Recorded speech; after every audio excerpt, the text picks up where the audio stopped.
Okay, hope you had a chance to stretch your legs and get a little something to eat. Again, my name is Rebecca Cullen, and I direct the Young Scholars Program and the event staff at the Jack Kent Cooke Foundation. And it's my absolute pleasure to see all of you here. We've been planning for many, many months, so it's always nice to see something come to actual fruition. So very welcome. We've been talking a little bit about policy today. We've been at the big picture, bird's eye view at the federal level. We're going to dive into some more of the practicality right now as we think about how we conduct outreach, how we prepare students to enter our schools. And it feels like it's going to be a continuation of a really nice conversation that's already begun as you guys have been asking your questions. But really, we have with us today 4 people who are real live principals and people in school districts that are doing a lot to increase the number of low-income students who are in their programs and schools. And why do we want to get more kids into your schools? It's because we know that when they do attend your schools, they are set up to go to college and succeed beyond college. So our job collectively is to think together about how we can get more of these amazing students into your schools. Thank you so much for sharing your data with us that we requested at a fairly last minute. But I wanted to kick off the session by showing you the results of what you shared and where we sit as a unit. You can see that the dots under the line represent those their schools that have more low-income students in their districts than in their schools in this room. And those above the line are opposite. Congratulations to those of you above the line. So you'll note pretty quickly that most of us in this room are below the line. And so how do we work together to get more amazing kids into your schools? As I said, we have a panel to get together of real innovators who are doing their best to expand this pipeline of students. To prepare, find, and encourage qualified low-income students to apply. And they focus their efforts not only on opening the door to those students, but closing the back door so that they retain those students once they've arrived to our schools. And before I welcome the panelists to introduce themselves, I want to let you know that my day job at the Jack Kent Cooke Foundation, when I'm not coordinating principals convenings, is to direct our Young Scholars Program, which is our high school scholarship program at the foundation. And over the last 15 years, we have had the privilege of supporting over 800 high school students through our program. And many of them have attended your schools and continue to attend your schools. And since they couldn't be here in person, would have loved to have had many of them right here with me. We asked 2 of them who did attend your schools and are the alumni that Liz is talking about so respectfully, asked them to join us via video so that they could share their thoughts on why it's important for each of us in this room to commit to broadening the pipeline and why it's so important for students like them to get to experience what your schools have to offer. Thomas Jefferson prepared me well for my experience at Stanford and also at Berkeley. Some of the key lessons I learned there were about who I was as a problem solver. At Thomas Jefferson, I learned how to deal with the scenario where I don't know the answer to a problem. And so I became very comfortable working at the limits of my knowledge and working there to expand my knowledge. If I hadn't gone to Blair for high school, I don't think I ever would have considered applying to a school like Yale. In addition to a strong background in math and science, the work ethic and the time management skills that I developed in the magnet program have served me so well in college, both in the classroom and in a research setting, and just in life in general. So it really enabled me to hit the ground running when I got to college. I was able to make the most out of my college experience from the first day. I didn't waste too much time floundering with the adjustment and freaking out about how hard college is, because I was ready. Probably the biggest lesson TJ taught me was that I got used to not being the smartest person in the room. And that was something I saw many of my peers at Stanford deal with there, but that was something I just got used to handling, and figuring out what I could contribute to a room and what I could also learn in a classroom was really helpful. I think that the research experience that I've had in college stems directly from my high school experience as well, because hands-on research and learning in the laboratory was encouraged in high school. We were actually required to get an internship and go through the whole process and complete a project when we were just juniors and seniors in high school, which is crazy if you think about it. Not a lot of people get that opportunity or that encouragement in high school. In terms of how I imagine my high school experience being different if I hadn't gone to Thomas Jefferson, I think obviously I wouldn't have been so well prepared for a college education and the rigor of academics at Stanford. And I also wouldn't have had the exposure and depth of exposure to different scientific fields especially that helped me decide what I wanted to major in and eventually work on later on. I've also been freed up to pursue other interests, so I'm not a prisoner to the engineering curriculum. I don't have to take like 4 engineering classes every single semester because I got a lot of that out of the way in high school. And so now I can take advantage of Yale's amazing English and history programs. And like I'm taking Chinese this year, which has been incredible and has led to a really amazing study abroad opportunity. And that's been incredible, just seeing where life has taken me these past couple of years and all the wonderful things I'm learning, all the amazing opportunities that I have. I'm just so grateful every day. Right now I'm a PhD student in environmental engineering, and I work specifically on technologies for increasing access to sustainable sanitation in the developing world. Between chemistry, the environment, and thinking about the developing world, all of those roots were established for me at Thomas Jefferson. And I was able to tie those together over the course of my undergraduate career and now my graduate career. And so my interests have evolved, but I think they can really lead back to the roots I established at TJ.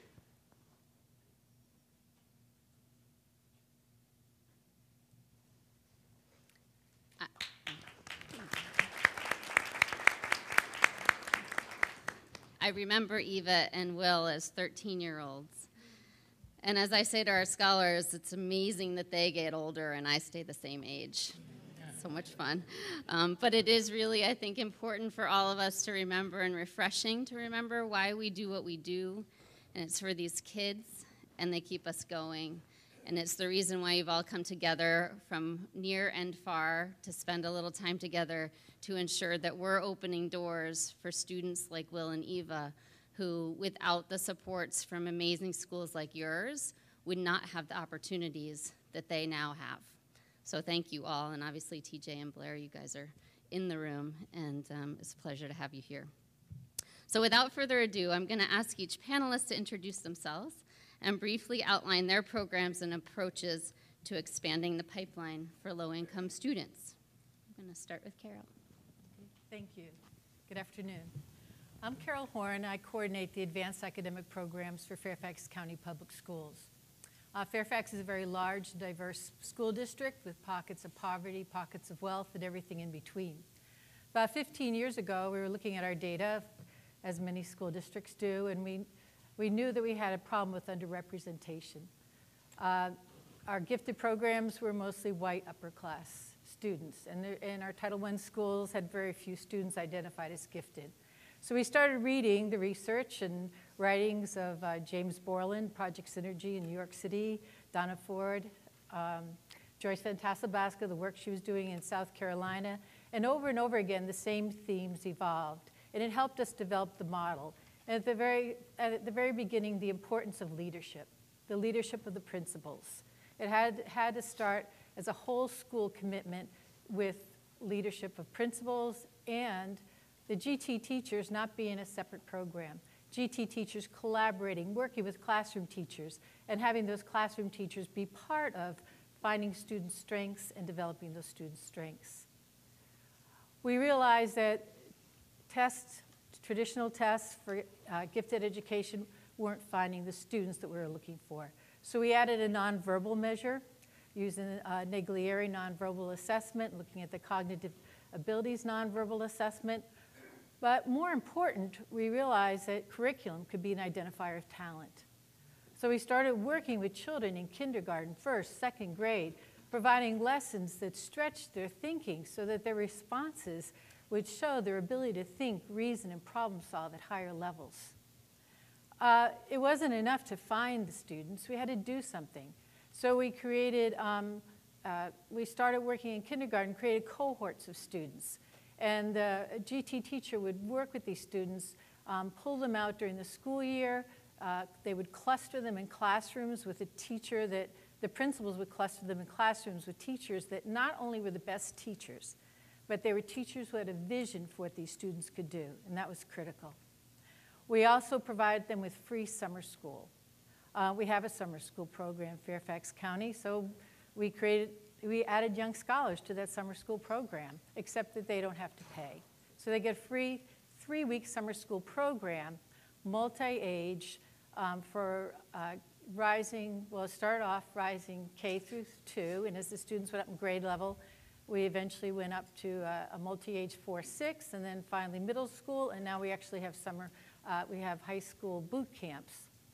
And finally, ongoing professional development for the teachers. We realized that we have rich professional development in Fairfax County. We made sure that the teachers at the Young Scholar Schools were invited to those professional development opportunities, had subs, we worked with them in the summer. So the teacher professional development was critical so that they had the practices and strategies that they needed to provide this high-end curriculum. And finally, parent partnerships. We realized that you can't do anything without the parents, and the parents have to feel partners in their child's education. So the schools made sure that the parents were invited to coffees, meetings, field trips, anything that helped them become a partner with their child. So when people say, who are the young scholars? We use the 3 A's. We say those students who historically have lacked access to advanced academic programs, advocates for their potential, and affirmation of their strengths.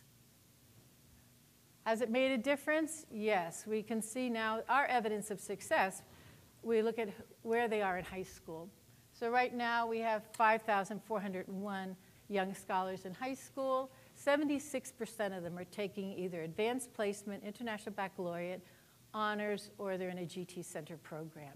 So we know, and when they're in kindergarten, first, second grade, we say to the teachers, err on the side of inclusion. Give them an opportunity. It's not a gifted code. A YS is a separate code. So that way we can do longitudinal studies to see where they end up in high school. And the exciting part is 81% of their grades are A's and B's. So we know that we have the quantitative data that supports their success. Qualitatively, we have wonderful success stories about young scholars. There's a Carolina Sosa, a senior now, who has started going, she wrote a grant and she's going back to her elementary school and having an after-school young scholar program to help other young scholars. That's just one of many, but as they move into high school, we find that that dedication continues. Thank you. Thank you, Carol. And Jamie. Good afternoon. My name is Jamie Lathan, and I'm a history teacher. I'm also the Dean of Distance Education and External Programs at the North Carolina School of Science and Math in Durham, North Carolina. So this school is a special school to me because my home school was the South Carolina Governor's School of Science and Math, and it was a pleasure for me to get a job there teaching history. The residential program is economically and socially and racially pretty diverse. We have about 25% of our students who are from high needs, low resource areas. And part of that is because the founders of our school made the school public and state funded, taxpayer supported. So admissions has to get a certain number of students from each of the 13 congressional districts. So that makes our school pretty geographically diverse. The problem and the limitation is that we only have space for about 680 students in Durham. So what do we do with all of the rest of the academically talented, motivated, high-achieving students in North Carolina? Well, this is where my role now as the Dean of Distance Education comes into play. Since 1992, we were the major provider, and since then, we've been the major provider of K-12 public education and video conferencing in the state of North Carolina. Through our video conferencing program, we have 4 studios, television studios at our school. We broadcast out to communities all over the state and schools all over the state. Our IVC program serves some of the, and you can see from this map here of North Carolina, the light blue, or Carolina blue, represents our Tier 1 counties. And Tier 1 counties are most economically distressed counties and low resource counties. Our live two-way video conferencing classes serve students in these counties. And we'll see in the graph later that we also have another program, our online program, that also serves many of these students. So we not only have our traditional brick and mortar school, where we serve about, again, 25% high poverty students, but we also have our video conferencing program that serves many of them too. We're able to offer courses in honors aerospace engineering, honors forensic science, AP calculus, AP statistics. These are courses that many of our students in these high poverty areas do not have access to at their home school. So they take the course with us live, daily, and so they're watching a video, watching our teachers teach, and they're in class with other students from across the state. So that's one program, and we serve about 500 students annually through that program. The second program that we have, major program that we have in our distance education department, is our online program. Since 2008, we started this program for rising juniors and seniors. So it is a supplementary 2-year program for students all over the state. Again, we recruit students from areas across the state, and part of that is we have to kind of negotiate with the communities because we're taking their best and their brightest. Through our online program, we're able to say, you guys can stay in your local high schools. In fact, stay there and become a part of our school through our online program. You still get your diploma from your local high school, but you get the experience from us, you get an official transcript from us, and you get the experience of interacting with highly motivated students from across the state. So if we go to the next slide, you can see I'm very excited about this data because through our IVC, the live two-way interactive video conferencing, and our online program, we're able to serve many more students from Tier 1 counties. We're also able to reach more underrepresented minorities. So through our distance education, we're able to really meet the second part of the mission of the North Carolina School of Science and Math, which is to advance public education throughout the state of North Carolina. And we're able to meet that and meet the needs of all of our students through our programming. Thank you, Jamie. And Crystal, put on your other hat. Hi, Crystal Bonds, principal of the High School for Math, Science, and Engineering at City College. That's the school, HSMSE, nestled on the hill in Harlem on 140th and Convent, also started by Harold Levy. The school is one of 8 schools who you have to take an admissions test to get in. About 30,000 kids take this exam for about 3,500 seats. It's almost like winning a lottery to get in one of the specialized high schools in New York City. Lots of people do lots of preparation to get in. So about 2012, HSMSE was recognized by the New York Times as having the most diverse school in New York City. Diverse ethnically, diverse, and it was actually very even. At this juncture, the diversity continues to, is just not as diverse as it used to be. Our district, however, is, I have the stats there, our district, we have about 12,000 students in our district and about 467 in the school. Free and reduced lunch, you see the numbers, but if you see the ethnic breakdown in our schools, in the district, it does not mirror our school. Currently, I did check, in our zip code, we have 11 kids that actually live in our district that go to our school. Most of the specialized high schools pull from all over the city, and but that's what happens. However, it's shifting again with our school. So we figured, what would we do? So we decided to have our own STEM program that would speak to the students in our district to try to get them to prepare them for the test. So we began originally in the 5th grade. Now we started we started in the 6th grade. Now we begin in the 5th grade. We call it STEM MSI, Middle School Initiative. To generate the interest, we go to the schools, and we actually have teachers. And I found that if I have staff, faculty and staff who are interested in this vision, you get buy-in, then it's like they're like the Justice League. They don't mind going out and going to the schools and canvassing in the neighborhoods by which we like to draw students from. So I have faculty who go to the middle schools and elementary schools and middle schools, those who are K through 8, to speak to them, have forums, and they speak to the students. And then we actually have tours. So we have the students come to have tours here at our building, and we provide lunch so that they can see themselves here. We have an open house for parents to let them know that although we may not be one of the original specialized high schools, that we are here right in their neighborhood. And we let them know what classes we take, where our students go to college, what it looks like, what type of classes we have, the innovative things that are going on, and they become very impressed. Then the guidance counselors have a guidance breakfast with the guidance counselors of these schools to tell them who we are and give them the application process. So there's an application process. Students have to write an essay. It's usually the top 15% of students in their school who have in the top 10% of math and science. Their standardized test scores out of a 4 should be at least a 3 or 4. And then once they are enrolled in the program, on Thursdays we have innovative programs for STEM. So we'll do anything from engineering with electrons, modeling, and robotics.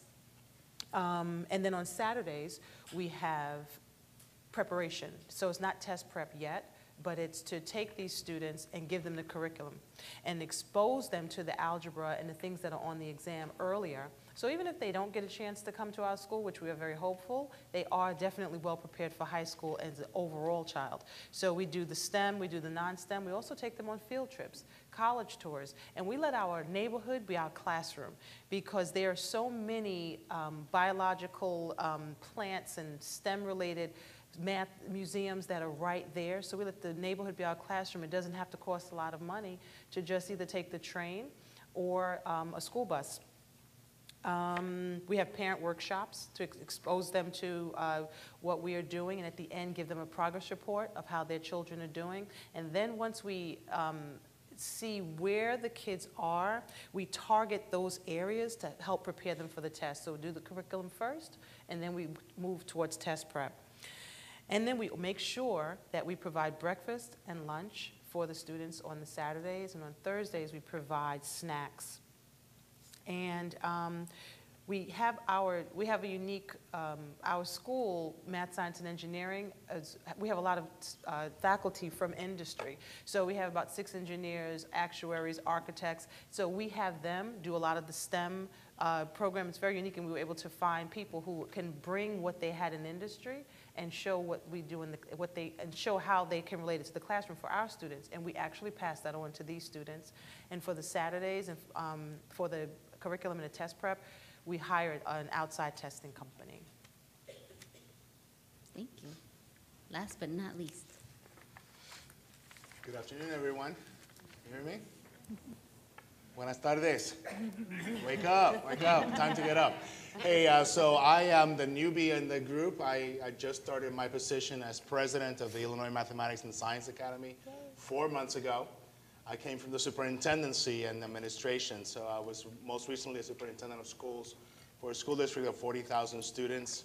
And I probably have the distinction of being one of the few schools that Harold Levy did not start here. We're celebrating our 29th year at IMSA. We have 2 legislative charges. One is to serve highly talented students in math and science throughout the state of Illinois. We do that through a residential program in 10th through 12th grade for students throughout the state in Aurora, Illinois. And the second legislative charge is to stimulate math science excellence throughout the state. And so what you'll see here, you can go ahead and put all of the slides up, the first few pictures here. IMSA Fusion is a teacher professional development. It's our extended program. And IMSA Fusion for students is basically how we do outreach. And it's also leading to bringing students into the schoolhouse too, to our STEM Academy. This year, 3,200 students will be served and 300 teachers will be served through IMSA Fusion. What we do is really we prepare teachers to teach this program after school, inquiry-based science, and we are targeting our schools and our programs to highly needs schools so that it's not just you all come, but really being much more intentional. We have 165 programs in 110 schools this year. Allies is an interesting program. It's a program for students to teach high school students, our students to teach students who come in. Many of the IMSA Fusion programs do field trips and come on campus for a day. Our Allies program are students who actually facilitate the lab sciences. So our our middle school students see our residential students actually leading them and could aspire to be like them, if you will. Next slide, if you'll, and you can just put all the pictures up. If you think about, well, first of all, IMSA loves acronyms, so these are all just a few of them. PSV is Project School Visit. We, again, try to get a lot of people into our school. And then if you think about a funnel, the Leading Students to Success provides approximately 100 students an opportunity to learn about inquiry-based learning. And it's also it's a cross-age tutoring program. And it helps students, does a little bit of test prep and around the Scholastic Aptitude Test.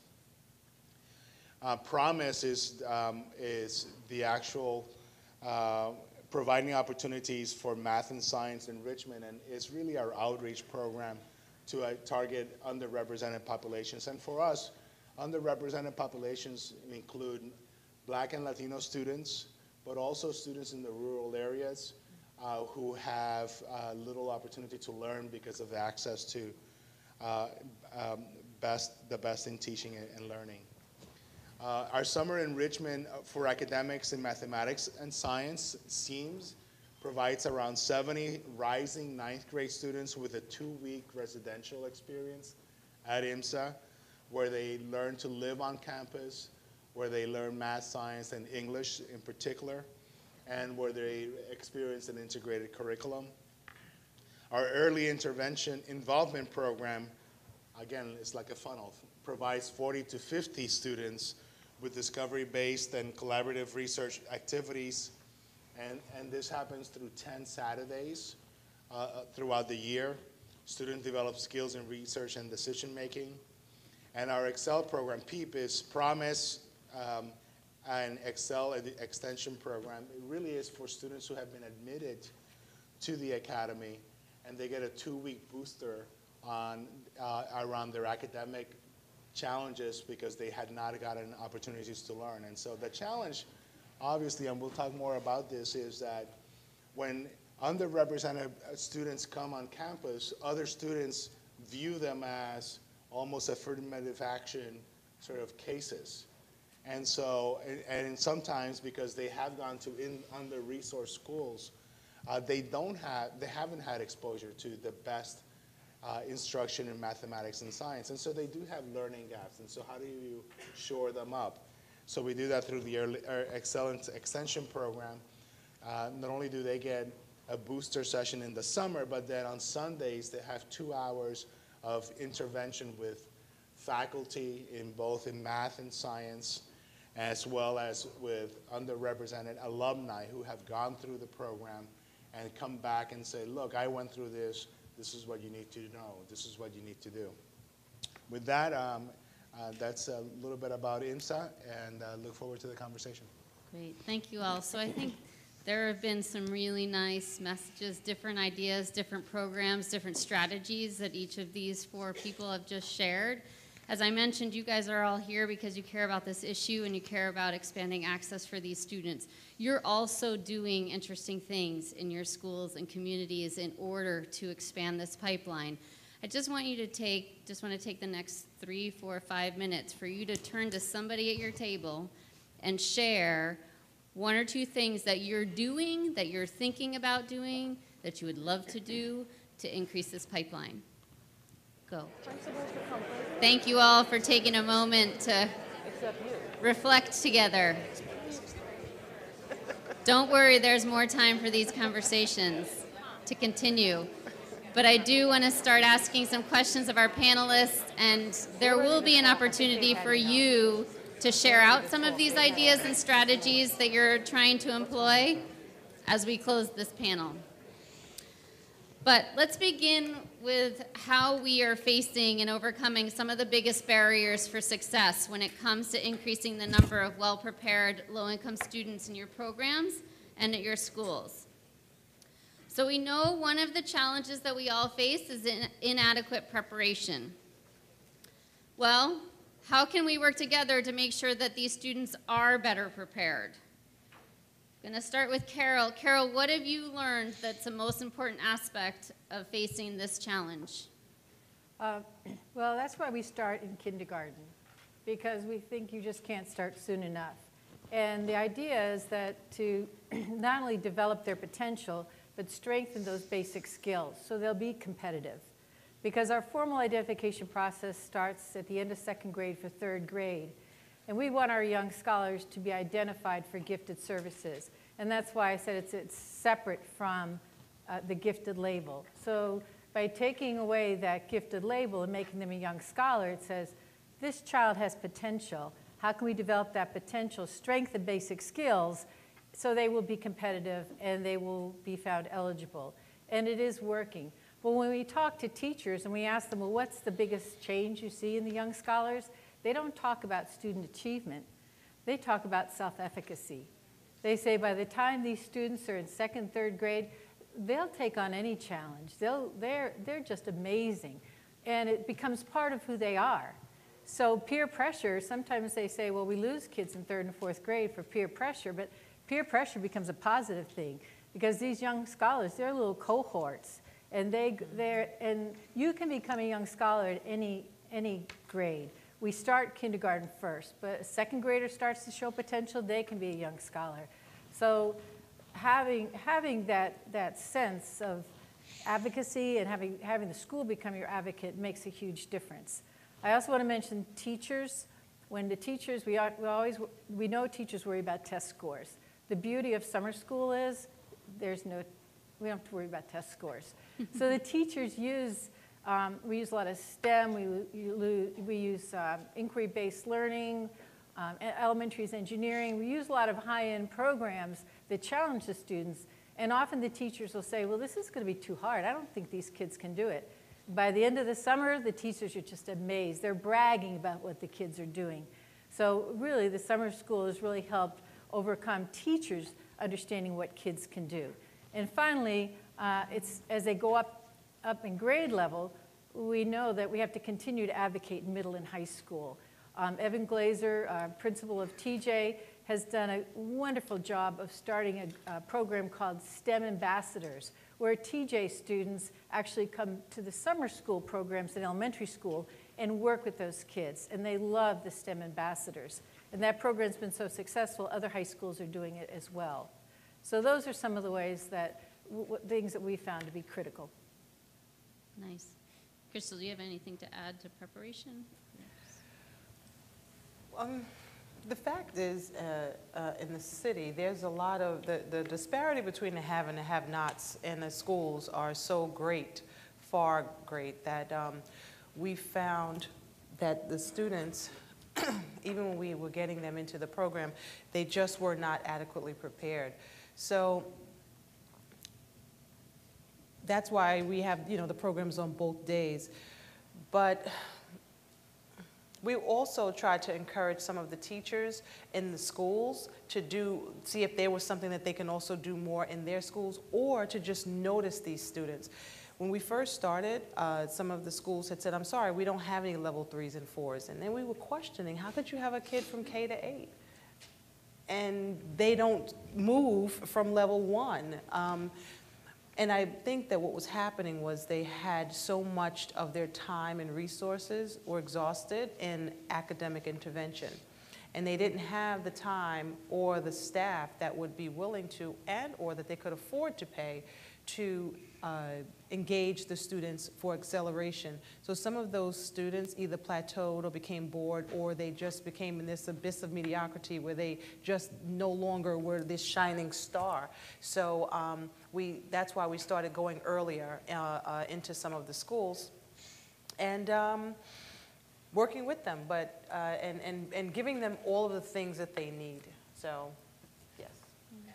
I think that as we take students from all across the country into 8th grade, our educational advisors, many of whom you saw introduce themselves, one of the first things we take students as 8th graders so that we can help them choose a high school and be in the right place for them for the next 4 years. And one of you mentioned earlier with Mr. King that we can get these students academically prepared, but socially, are they prepared? And I think one of the challenges that we face is that sometimes these students and their families feel like they don't belong in our schools. And so why would they apply if they don't think that they belong?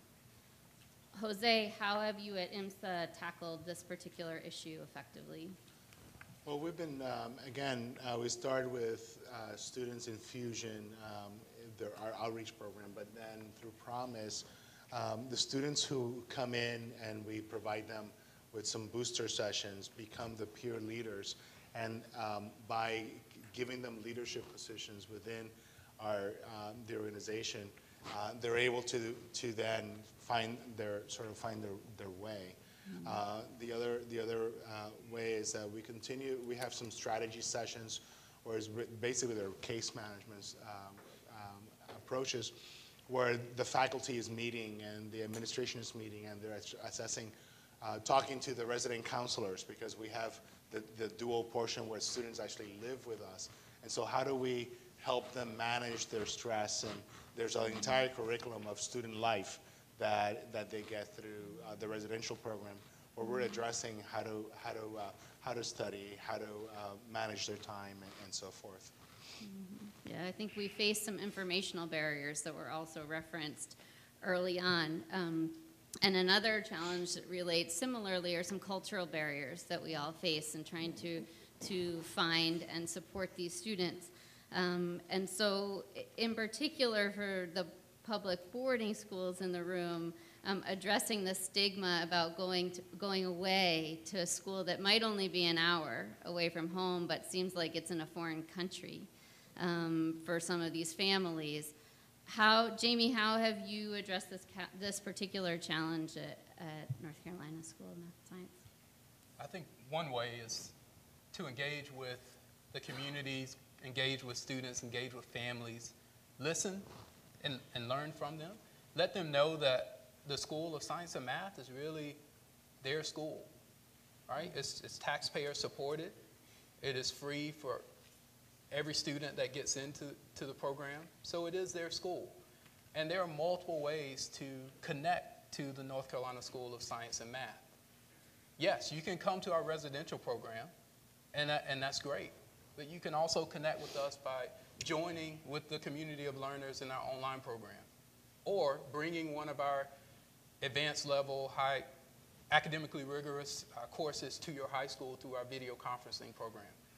So reminding the students that there are multiple ways that they can be a part of our community is very important. I also think with online, I'd like to share a story of a young woman by the name of Michaela.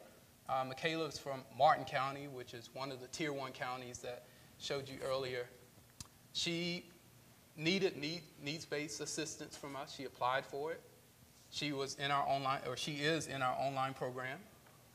Michaela, to look at her, I think some of the preconceived notions about who Michaela is, you might think that she can't handle an academically rigorous curriculum, but we found out that she can more than handle anything that comes her way. Michaela applied for needs-based assistance. We provided her in our online program with a loaner laptop. She also had access to a loaner graphing calculator. She's currently taking AP Calculus, and she had already taken AB at her home school and had a 4 on the exam. She plans on taking multivariable calculus next year, a course that I think we're the only high school in North Carolina that offers that course. So she'll take it through us as our online student. So Michaela is going to be really our strongest ambassador. In an online environment, the indicators of Michaela's socioeconomic status are limited. Now, there are still ways that in an online environment, you can indicate, or people can figure out kind of what your socioeconomic status are, but I think they're limited in an online environment. So it's pretty safe for her.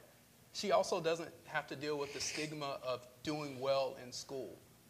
She's surrounded by students in the residential program, students in the online program who love learning.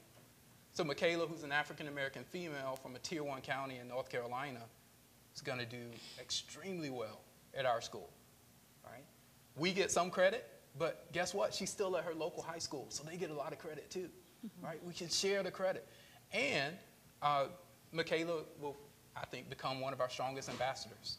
She will then share her experiences with her relatives and friends, and hopefully will continue to pull some great students from that region of North Carolina. Thank you. I think another area that falls under the same umbrella and also came up a little bit earlier are language barriers that we face when trying to reach certain families. Carol, can you speak a little bit about how you've overcome language barriers in Fairfax County? Yes, we have many, many languages, but the top 7 languages in Fairfax County, we actually have a department that translates documents, letters into 7 languages.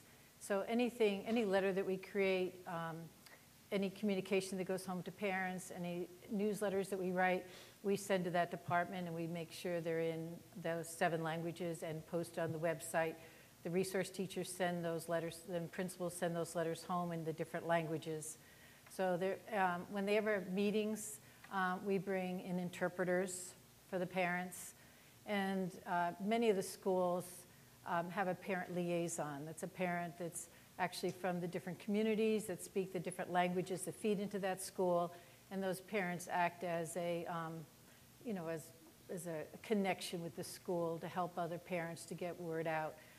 We found that probably there's 2 things that work the best. One, the children themselves. They're often the interpreters for their parents, and they're so excited. They make sure their parents come to these different events. And we found that reaching out to parents, sometimes, you can send letters home in multiple languages, but it's that personal connection. So our resource teachers and different staff at our schools will call parents, get an interpreter on the line, explain to them why it's important that their children be part of these summer school programs or these after-school activities or these field trips. So it's really, I think, that often that one-on-one personal connection that makes the huge difference, building relationships. Mm-hmm. Takes a lot of creative energy. Right? Important. Goes a long way. So another challenge that we might face as we're trying to make this happen is trying to identify appropriate personnel to oversee these preparation programs and actually do the work on the ground and make this happen. Crystal, how have you addressed the issue of personnel? Before I go to personnel, I just need to go back to some of the concerns we have with the students in inadequate preparation. One of the things that we have also seen is the behavior in some of the middle schools can sometimes be so deplorable that the teachers are unable to teach what they need to. And we may have a discipline code, and we have a framework, even from No Child Left Behind, and things theoretically are in place. But when you go to the schools and you see what some of the teachers are dealing with, some of them become discouraged. And they cannot pull these kids who they believe do have potential out because they are so busy trying to take care of and either teach the classes for the students, the students at large, and they become frustrated. Teachers become frustrated, the students become frustrated, and so we've been partnering also with some of the schools. It's very difficult because everyone has their day jobs, and how do you make sure that you can assist with assist the schools, because we're the high school near the elementary schools. How do you pull out during your day to do that? So our goal this year is to do more when they have school-wide chancellor PDs, professional development, maybe partnering together. But sometimes the behavior is so difficult to deal with. That's another reason why the students are not being prepared. Staff. So with the staff, again, I had mentioned earlier that if you tap into, we try to tap into our teachers' strengths. So if we know that a teacher is interested in, the difficulty with a small school, though, is that the people who are going to do a lot, and then you have those who don't do. So some of those who do a lot, they have so many hats, you don't want to overwhelm them.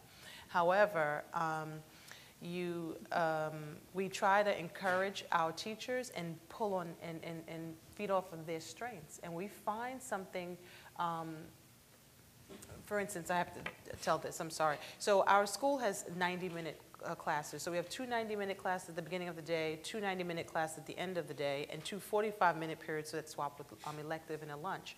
During that time, we allow the teachers to teach something, even if they wanted to teach something out of their discipline, out of their license area, to see what are their strengths, what is it that they like to do. And so we find those things there, and then that's sometimes that leads to after-school programs, or having them assist us with the middle school program. So finding our staff who has a passion for this, it's not a Herculean project to get them to partner with you on it. And so we work with our staff they come in and do modules. So we also don't make it too heavy duty. So if they do a 6-week or 8-week module, then they phase out and someone else will come do something with regards to the STEM. And again, we use a test prep company so it can be consistent on the weekends to do the curriculum teaching them the curriculum and then doing the test prep. Thank you. I think one of the things on everyone's mind when it comes to this kind of effort is money. And we at the Jack Kent Cooke Foundation are proud supporters of this effort, but we also have limitations to our funding. So principals, you guys might be listening and think this sounds great, that program sounds great, but there's no way. I could get it in my school. There's no way I could fund that in my district. It's just not going to happen. So how have you guys overcome that particular hurdle? Carol, can you kick us off? Yes, of course, funding is always the big challenge. We found with young scholars, we really started with one school, one principal. One principal said, 85% poverty, Title I schools. She said, start with my school. I'll do whatever I can to support this, because she really believed in it. So you build on success. The next year we invited 20 Title I schools, and 12 principals said yes. And what it really ended up was redirecting resources. They had the resources. They had funds for struggling learners. So it was taking some of those funds and making sure that we found those students with gifted potential who that potential wasn't being developed because so much time was being spent on the struggling students. And they found they could really do both. They found that actually using some of our inquiry-based curriculum, problem-based learning, engineering, was really raising the level for all their students. So it was really thinking about how can they be creative with the resources we have to make sure that we develop the potential of these students that historically have been left out. And what happened was we went from, another thing is it's never been mandated in Fairfax, so we grew from 12 Title I schools, now we have 82 schools implementing the model. Grassroots effort, principals talking to principals, saying, hey, this works. When your resource teacher works with more kids, you raise the level for everyone, and your gifted kids still get what they want because of the curriculum you're using. So a lot of it is just letting the schools be creative, and they come up with their own solutions. And they start to get grants, because once you experience success, 3 years ago, we got a Northrop Grumman grant to start it in Young Scholars Summer School and Middle School. I think we got probably about $250,000. Well, that was because we could say, look what we're doing in elementary school. So when you start to have evidence of success, then you can go after more money, and it's easier to get because you can say, hey, I've got a model that's working, a program that's working. So that's some of the things that we've been able to do. Money's always an issue, but it's never held us back. Yep. I think that's a great way to think about it. As I talked about it a little bit in my intro, there's obviously a tremendous effort to get these students into our schools, but it is equally, if not more important, is figure out how to support them once they're there and make sure they stay in our schools and graduate.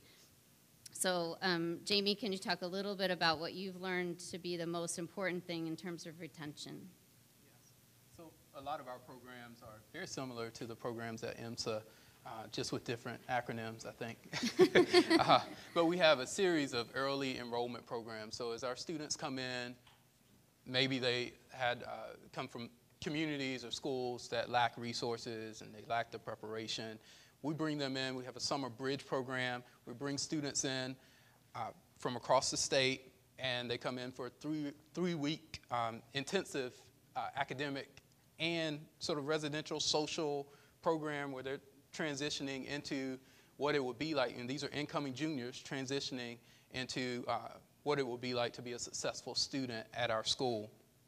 So that's our summer bridge program. We also have a program that I work very closely with called Summer Leadership and Research. And this program targets primarily underrepresented minority students. And so Hispanic, Native American, and African American students. And this past year, we brought in incoming juniors in our residential and online programs. And they had a week-long, pretty intense program where they not only were introduced to the academic rigors of the School of Science and Math, but they were also got exposure to STEM fields. We collaborated with NC State University, the College of Agriculture and Life Science, to connect a lot of the students to professors and graduate students, and they were able to shadow them during that week. So that was a great program. Even earlier than incoming juniors, we've had several programs in our history. We've had a Labs for Learning program where we targeted younger students, 8th, 9th, and 10th graders from the northeastern part of our state, which, going back to that map, it was the Carolina Blue section in the northeastern part. It's very economically impoverished and low resource area. We targeted those areas and gave them experience with STEM fields and in language arts, also experienced shadowing different professionals in those careers.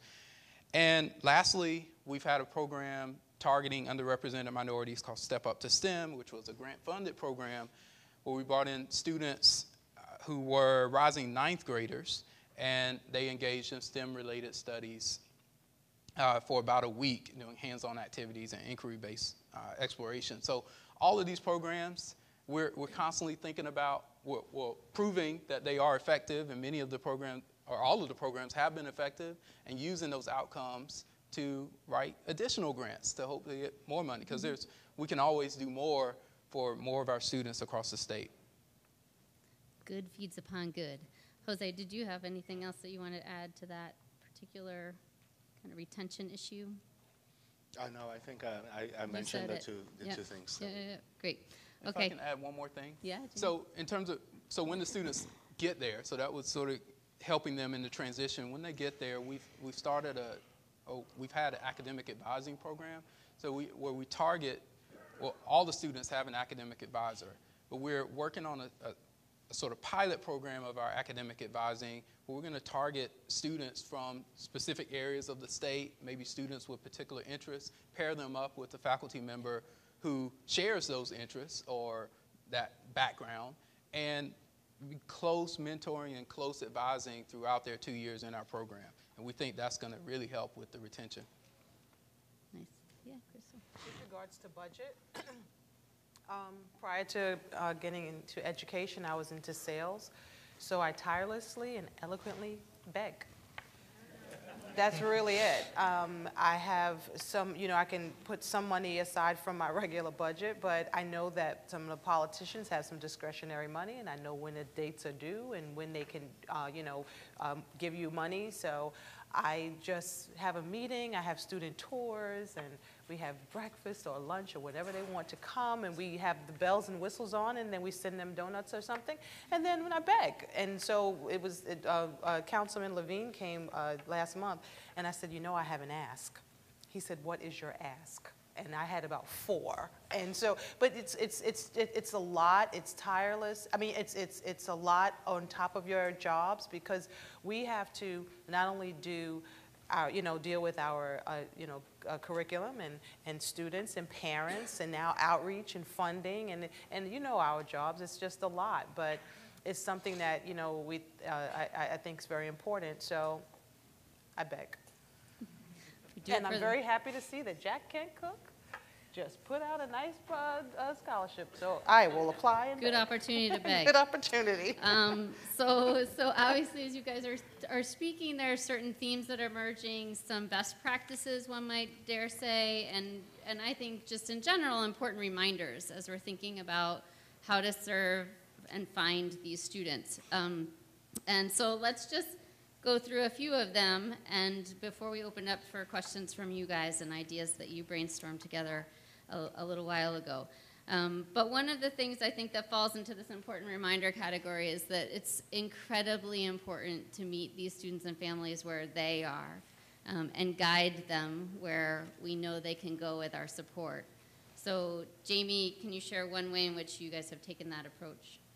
Well, I think since really its inception, our distance education program is designed to do just that, right? We only, as I mentioned before, we only have 680 spaces for students, and there are many, many more academically talented students across the state.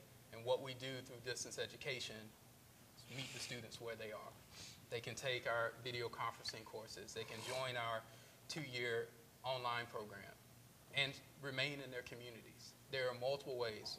It's just reminding the students that our school is more than just the brick and mortar school. It's a community of learners, and there are multiple ways for them, for their families, for the communities to connect with our school, because it really is their school. Since it's public, it's free, it's their school. So just reminding them of that, and also engaging with them. I think about engagement as we are on the same level, the school and the community, the student and the family. It's not NCSSM, the savior, coming in to save the day. It is us engaging, working with them. I mean, it's mutually beneficial. We benefit as a school. I believe the communities benefit, and I also know the evidence shows that the students benefit. Yeah, I think that approach of treating learning as a two-way street goes light years with these families, and we are constantly learning at the Jack Kent Cooke Foundation from our kids and our parents as to how to do this well, and the knowledge is exchanged both ways, but it's mutual learning. That's so important. Another thing that seems very important is collecting data and measuring outcomes, something that people talk a lot about now. But I think it's important for everybody to know what you're looking for when you are trying to figure out if what you're doing works. So, Carol, can you just say what data are you tracking most closely to measure your success? I think I shared at the beginning, it's really, for us, the success of young scholars is where these students are in high school. Are they taking the advanced placement? Are they in Thomas Jefferson High School for Science Technology? Are they in the international baccalaureate courses? And are they succeeding? And are they passing the tests at a high rate? And then, of course, as they move on to college, are they going to some? Are they getting into the high-end colleges, more challenging colleges to get into? So, really, our measure of success is what happens to these students long-term. And we're starting to collect some, as I said earlier, some really valuable longitudinal data on that. So, of course, we still look at student achievement and test scores and things like that, but it's really about their life and the opportunities they get as they move on to high school and beyond. Yes, and those outcomes and data are very important to funders. And I just want to mention that YS code that I talked about earlier, that we put every young scholar when they're identified gets in the student information system a YS code. It's separate from any other code that's given in Fairfax County. So we can track our young scholars until they graduate from high school, and that code stays with them until they graduate. And so that's been wonderful for doing tracking data. Yeah, fantastic tip. You guys, this has come up in our conversation, but in earlier conversations, one of you said to me, we thought first when we started our programs we needed to start with 6th graders, but we quickly learned that we needed to start with 2nd graders in order to make this happen. So Jose, is there an optimal point to begin working with these kids to get them in our pipeline? Well, kindergarten is a pretty good start, so I don't know that I can add to that. The focus that we have taken has been in those really formative years of late intermediate school and early adolescence, so 4th and 5th grade, 6th grade, where students are really beginning to consider their future, and more importantly, where they're taking exams that they don't realize that they're actually high stakes, because those exams will lead to a high English class or a high mathematics class, and their trajectory is set pretty early on. Unfortunately, families don't know that. It's the policies that the school districts have, and so at that level, superintendents and principals are really key to sort of disrupt what the system is going to do, which is the system is going to reproduce the inequities that already exist. So unless we don't want that, it needs to change, and that takes some bold leadership. The programs that we offer, like our Fusion program, went from 7 programs in 2000 to 165 programs. And I'm just arriving at the institution, and so what I'm saying is, look, we've got to focus those programs on high-need schools versus just let anybody choose to come, because we don't have enough resources for everyone. So I've begun to talk about 2080, the 80-20 principle, and in Illinois, we have 869 school districts, so we can't serve everyone. But we've begun to identify what are the 20% of the districts that serve 80% of the students, or 80% of the low-income students. And so how do we narrow our focus, and then really help through curriculum and through teacher professional development, really sort of change the narrative, because in Illinois at least, the students who find out about IMSA, they find out through parents and through peers. Well, guess what? If you don't have the right network, you never find out about them. And not only that, but this idea of creaming and the idea of taking the best from local schools is a real, I mean, as a superintendent, I never wanted my kids to go to IMSA because I wanted them in my school district. But now, so what we're trying to do is, how do we share the wealth? I don't need their scores. I'm still going to use them, but from an accountability perspective, I don't need them at IMSA. I can send it back to their school districts. And after all, they prepared the students for 10 years before I got them. I just happened to put them together, and they will do outstanding way. So So I do think that early on is great, but there are some, if you will, critical periods that are really important to influence students and parents. And might be more applicable for you at a boarding school if that's sharing the credit with the sending school, but I do think that as long as the stronger those partnerships are between the high schools and the middle schools, just in no boarding school involved, the better those students have a chance to succeed and soar, because it takes all of us. Crystal, you talked a little bit about parents as you spoke. I think that it's important for everybody to remember that they're an integral part of making this work. Any other pieces of information that you have to share about how you've really effectively engaged parents in your outreach efforts and process? I'm going to share another principal's story. It's not mine. She says that for her school, she always has a PETA. And I said, well, what is that? She says, well, she takes her most pain in the blank parent, and she engages them, and they become such the superstar. They even become her parent coordinator. She says those parents, because they have that energy, you just have to channel it in a positive way. And you take it, she says, and they just self-actualize. So we've kind of taken that model. And what we do is that's for some, of course, but again, that wasn't my story. I was just sharing that. That was what she said. So with regards to the middle school parents, though, some of them, it's really about educating and engaging. So when we invite them to the school, making them feel comfortable about being able to ask questions, helping them to understand the program, because what we've also found that especially our students who are, whose parents are not from the U.S., what happens is that once they're in high school, they can no longer help them with their homework.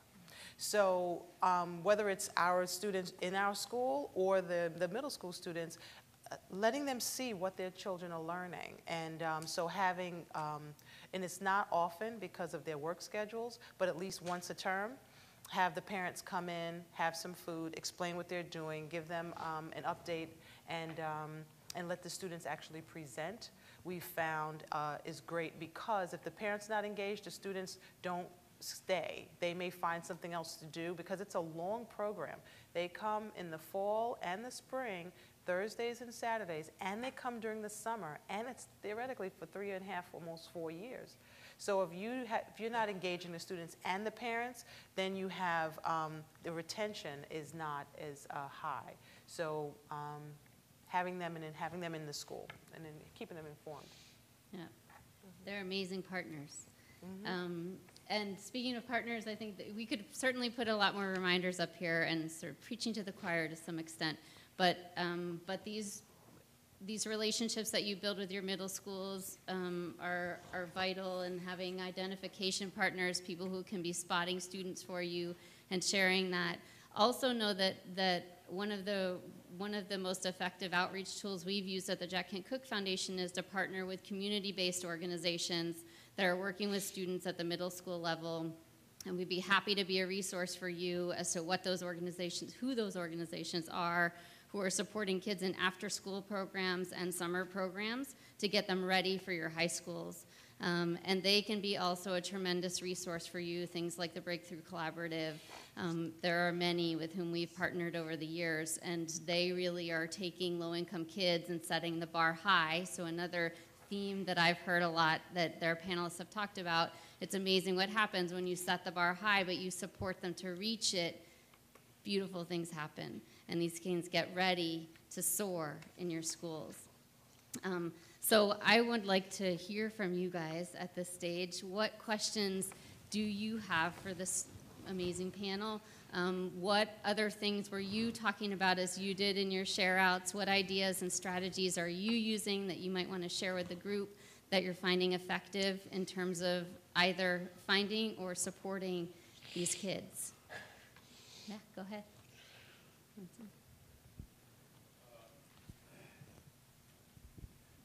Thank you. Great discussion.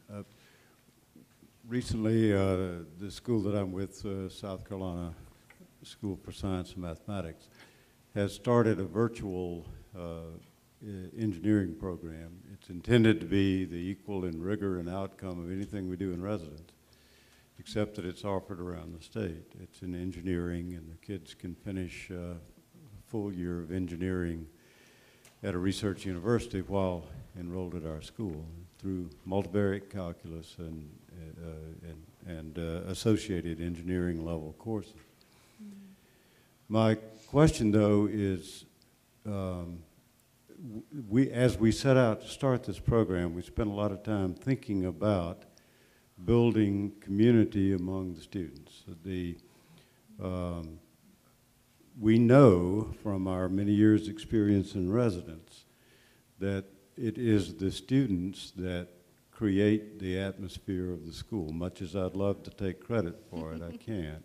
It's the other students as well as the faculty, but really the other students. They feel like, you mentioned they meet the hurdle. You set it high, they'll hit it, and they feel like they're in it together. They know they might be the smartest one in physics, but the dumbest one in biology, and they'll support one another to help one another. That community is absolutely crucial for success in our residential school, and we've worked overtime in the virtual environment to create it, and with, I'd say, some success. I would love to hear if others face similar things, or if they have advice for us on creating a community among kids that only get together maybe 4 or 6 times a semester. I can speak to that. So what we've done in our online program is, again, a 2-year program for juniors and seniors. For every course, we require students to come to our campus at least 1 time a semester, sometimes twice, but at least 1 time a semester. And there they're able to meet the other students in the online program, and they also can meet some of the residential students. That's another thing that we do for some of our online classes or virtual classes. We save spots or slots for residential students, because we want NCSSM students to feel like NCSSM students, regardless of the mode in which they are learning from us. So whether they're residential, virtual, we're all in it together. We also have promoted clubs, leadership activities, and these clubs some of them are all online clubs. Some of them include online and residential students. So there are multiple ways in which our online students can plug in. I mean, even such small things, but can be large for high school students. Like, they're invited to our prom. You know, they participate in the life of the school as much as they want. So they're invited to things. We started a student government through our virtual school, so our online students have their own student government. They also have representation in our residential school student government. So those are a few of the things. I mean, we're learning. Again, we started in 2008, but I feel like we've come a long way since then in plugging our online students into what we're doing as a total school with residential and building that community there. Other questions, ideas? Yes. Good evening. Deborah Arnold from Rockdale Magnet School. One thing that I think this goes to Crystal, but goes back to the 2 things that you were looking for within the class project. The word that I see that's missing is entrepreneurship. And is there somebody want to address that, where they're currently using entrepreneurship in their school? For the STEM or for the students in my school? Which one? Both? Well, specifically for the larger picture of the STEM coalition, but specifically at the school. Oh, at the school. Okay, I was, sure. We have, during that 45-minute period when I told you about the electives, we have a leadership class. So all of our student leaders, our government, and our club leaders, they actually take a class. So in that class, we encourage entrepreneurship, leadership, They have businesses. We have like this think tank of students who actually produce businesses, and we provide them funding for it. PTA meets for them. We have clubs. So we do have a whole thread of that. I'm sorry if I didn't mention, but we don't have it for the middle school. For the middle school, not just yet, once they get to our school. But yes, so we do have entrepreneurship on several levels. They enter into contests for businesses. But we embrace it in that leadership class, but then we have, trying to think of so many of the things we have. But definitely in leadership class, that's where it starts. And then there are clubs that we have, and then there are contests, and then we have some of our teachers, again, who had their own businesses or who were CEOs. They actually form other clubs. Actually, they create apps, and I can share more with you after if you wanted to learn. But if you're talking about for STEM Coalition, entrepreneurship with that, may I, or shall I address this later? Jose just had a quick addition, and then maybe we can go. Well, I was just going to say, at IMSA we have an extracurricular program called Talent, Total Applied Learning Entrepreneurship, and we have students then do power pitches. There's some funds where they can get funded to do some other projects.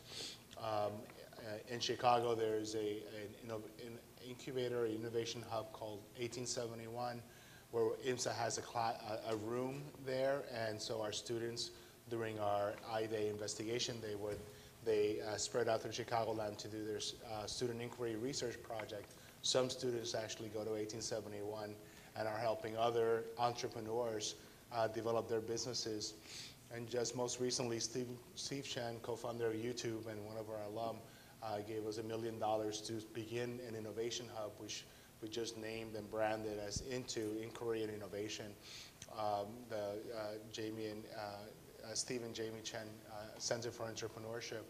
And so what our plan is really to embed innovation and entrepreneurship into some courses, as well as have some separate courses to really teach this piece. I think personally, when I first came to the institution, I thought, well, this doesn't fit quite right. But then technology and engineering were not part of our legislative charges, and we've adopted STEM.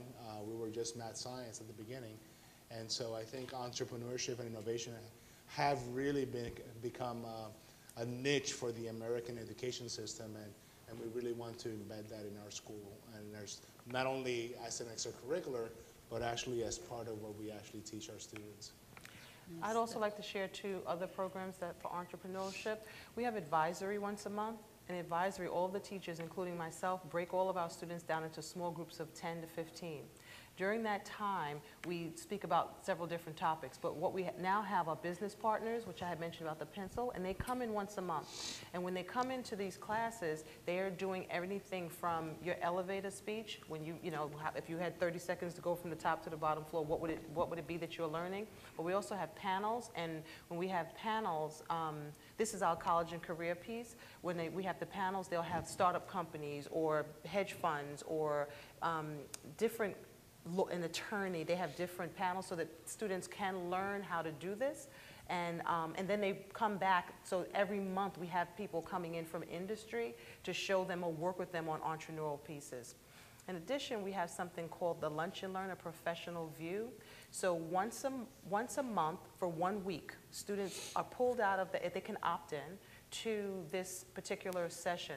So for instance, we had it was Sloan Kettering. Now Sloan Kettering has this research program, but then they also have an entrepreneurial program. And when they come in for 1 week, and they take both periods. So for the first 45 minutes, they do a lecture on how to do this. And then the second 45 minutes, they provide lunch, and they meet with the kids, and they dialogue on how do you start your own business, or how do you, become this type of a professional. So we have things that are embedded in the school monthly that kids have an opportunity to see other professions and meet entrepreneurs and start their own businesses. And other question. I'm going to stop you there. I'm going to stop you there. Okay. Good afternoon. I'm Principal Booker T. Washington High School for the Performing and Visual Arts, and for one of the several arts school principals in here, this has been a fascinating conversation for all of us, because a lot of what you're doing is very similar to what we do in our schools. And I think all of us are about strengthening our public schools, and as part of that, we have to prove to an often skeptical public that our programs are rigorous and strong. And what I found really interesting, what you were talking about, Crystal, was about your demographics and how there has been a shift in demographics and how your school does not necessarily reflect what the rest of your district looks like, and the haves and have-nots issue. And I was just curious to know how you navigate this with these shifting demographics when you're talking about bringing students into a system that we want to attract to come back to public school, but then also not communicating to the public that we are somehow disenfranchising students of low income. Well, New York City is going through a whole class action lawsuit right now because most of our specialized high schools are mirroring that it's not very diverse. And the stronger and our schools become and the scores go up, the less diverse we become. I believe that people in our community see that, and some are very angry and actually want to change our admissions policy. So right now we're in discussions. There's lots of meetings that are going on to find out what will be an equal balance. Do we just have it by admissions test only? And because it's said that more people don't have access depending on the neighborhood you live in. And do we have multiple measures? So that's a whole thing. So the community notices it. So there's nothing at this point when the students come to us, as I had mentioned earlier, we educate them as best as we can, but it is, so what we're trying to do is go into the neighborhoods and to the districts that have less representation to try to prepare them to get them into the school. But our hands are tied with regards to saying, unless they pass the test, they can't get in. So we are going into the schools to try to find them. I'm not sure. Did I answer your question? You did, and we're finding the same thing about preparation at the elementary and middle school level. And that's really where we have to focus our attention. Yes. That's really where the whole have and have-nots into play. Yeah. And so that's really what we're trying to affect from the high school level down into the later grades. But also encouraging the schools, when you do have those shining stars, and tell us about them. We want them, let us know, we'll get them. And then some schools, it's just, funding as well. You have to try to continue the funding, but finding them is and sustaining them and keeping retention. I think we could do a whole nother 24-hour period on assessment and what we're doing in order to help these kids get into or choose these students. Please join me in thanking our panel this afternoon.